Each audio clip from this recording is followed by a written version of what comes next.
I don't have an intro today.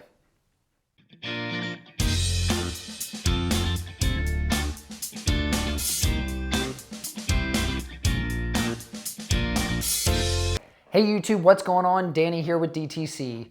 Today we're going to take a look at the H510 Elite by NZXT. This is a ATX mid-tower chassis.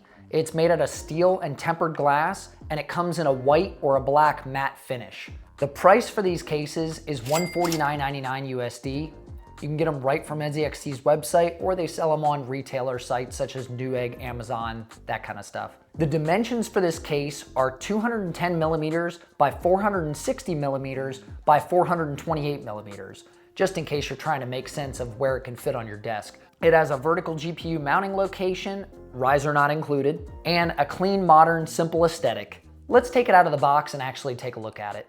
But what I want to do is take you for a walk around of this. I'm going to throw some parts in this, do a little build in it, and then I'll give you my likes and dislikes of what issues I had with the case while building. First, I'm going to start on the view window side. It fits ATX, micro ATX, and mini ITX motherboards. It has one 140 mil fan on the top, and it has a 120 mil fan in the rear. It has 7 expansion slots. Moving over to the front side here, there's actually a removable radiator and fan mount.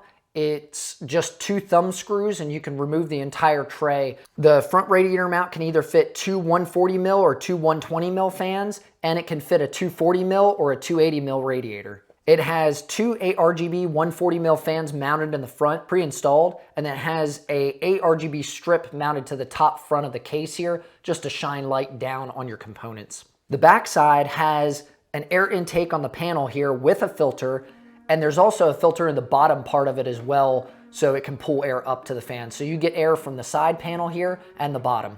It has cable channel guides and 2 3.5 inch hard drive mounts and 2 2.5 inch SSD mounts. Plus there's 1 extra mount on top of the hard drive cage. You can either put a 3.5 or a 2.5 drive in that slot. The top I/O is fairly simplistic and clean. It has a combo headphone microphone input, which comes with a splitter from NZXT. It has a USB-C 3.1 Gen 2, a USB-A 3.1 Gen 1, and then your power button. The back side, I usually don't go down the back side of the case, but I thought this might be nice to point out. There's a vertical GPU mount, and it's removable with a thumb screw there. Bottom of the case is actually, like underneath the case, is how you access your hard drive mounting cage, because you can actually unbolt that or unscrew that and move the hard drive cage around. The case has a slide out dust filter as well, which has to come out from the back of the case. Take a look at a quick montage here. I'll put some parts in this thing, let you see how it looks with everything, and then I'll tell you what I like and don't like about the case.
Okay, let's talk about the H510 Elite as far as build quality and ease of use.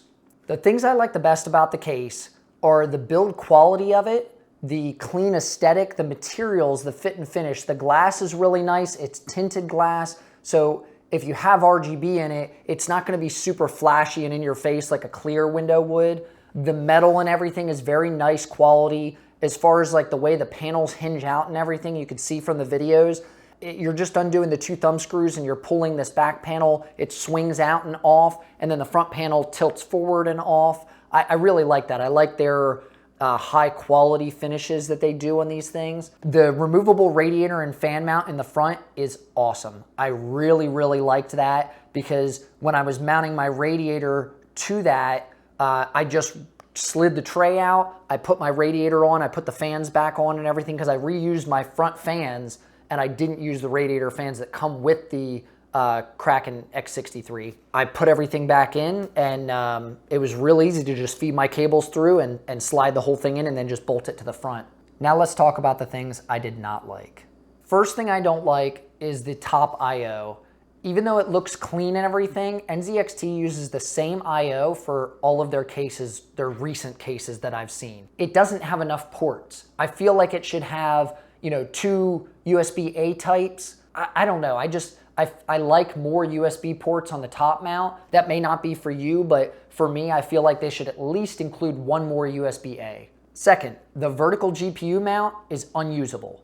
It's cool that they included it and everything, but it is smack up against the case there. And if you have, like this GPU I'm using, the Gigabyte RTX 3060 Ti, the Aorus Master Edition, will not fit in the vertical positioning because it's bigger than a 2-slot card. So any cards that are 2.25 or 2.75 will not fit in the vertical positioning. Another thing I didn't like is the top only has room for the 1 fan. You could put a 120 or a 140 mil fan in the top here. It doesn't have any ventilation over on this side of the case, towards the front section. If you wanted to top mount a radiator, that's not happening. Another thing I didn't like, actually, now that I think about it, there's a lot of things that I had problems with, but it's just little things. Those are both glass. Glass is not a good flower of air if you didn't know already. And glass retains heat. It's like an insulator. So the only place that you're getting airflow is from this back vent here and from this bottom vent. It is choking the case off a lot. Nothing got overheated. As I was gaming and everything like that, I did run some quick tests on some games. The last thing that I didn't like, and this is kind of nitpicky, I guess you could say, I got the white one, and I did this on purpose because I have other cases from NZXT that are the flat black, the matte black, and the thing I don't like about it is dust and finger skin. When you touch NZXT's black cases, you'll see what I mean if you have one. If you wipe your hand on it, it leaves like a skin residue on the case, especially if you get sweaty hands or anything a lot. So the white one, in my opinion, is the better choice. But enough bashing them on their problems that I had with the case. Let's talk about the CAM software. I said at the beginning I would talk about it, and I'm really happy with it, by the way. NZXT has had their CAM software for quite some time now. I've actually used, in the past, the CAM software. I think this is like the 4th version of it. The new version is a lot better. I really like it now. It's simple to use. You don't have to create a login. I selected the guest account. It asks you at the beginning, and I haven't signed into anything from there. And I was able to use all the features as I wanted. You can see down the side of it here, it has options such as PC monitoring, controlling your lighting, overclocking, cooling profiles. I mean, you name it, it can do it, and it's super easy to use. And I thought their in-game monitoring was pretty neat. You can actually click on the tab at the top right of the corner there on their software, and those 3 little lines will load up an overlay in your top left corner of your screen, and it monitors things like GPU temperature, GPU load, CPU temperature. If you didn't watch my video recently, I did the NZXT BLD review. That's where I got this case from, so I actually ripped all of their parts out of it and then I built in it on my own. If you enjoyed today's video, don't forget to hit that like button and subscribe down below so you can catch more content just like this one. And as I always say, I'm Danny with Danny's Tech Channel, and I'll see you in the next video.